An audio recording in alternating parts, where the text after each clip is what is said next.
បាទជំរាបសួរបងដែលកំពុងតែស្វែងរកជាប្រភេទ condo បាទជួលជាពិសេសនៅគ្រប់តំបន់ទួលគោកជាមួយនឹងខាងរាជធានីភ្នំពេញនេះគឺយើងមានទាំងអស់ឥឡូវខ្ញុំនាំបងប្អូនមកមើលទាក់ទងជាមួយនឹងផ្ទះបាយវិញបាទផ្ទះបាយគឺយើងមានចង្ក្រានអគ្គិសនីបាទមាន2កន្លែងបាទខាងនេះគឺយើងមានកែវកាហ្វេគឺយើងមានមួយសេតដែរនៅក្នុងនេះហើយចំពោះកែដាក់អីវ៉ាន់នេះគឺយើងមានច្រើនសម្រាប់នៅកន្លែងផ្ទះបាយនេះជាមួយ color គឺយើងមានដែរបាទចឹងបន្ទប់នេះសម្ភារៈគឺយើងមាន microwave គឺយើងមានដែរជាមួយទូទឹកកកតុកញ៉ាំបាយគឺគាត់រៀបចំមកស្អាតហ្មងជំបងអាចមើលបានបាទដោយសារ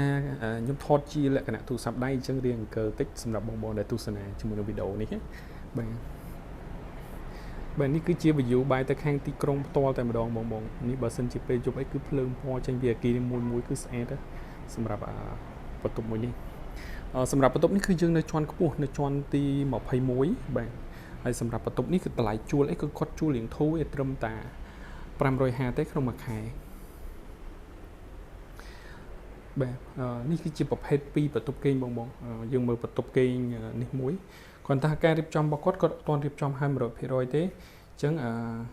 មានចំណុចខ្លះនៅរៀងខ្វះខាតអញ្ចឹងបងអាចមើលទ្រុសបានហើយចំពោះការស្នើទាក់ទងជាមួយនឹងអីវ៉ាន់ផ្សេងយើងអាចស្នើបាន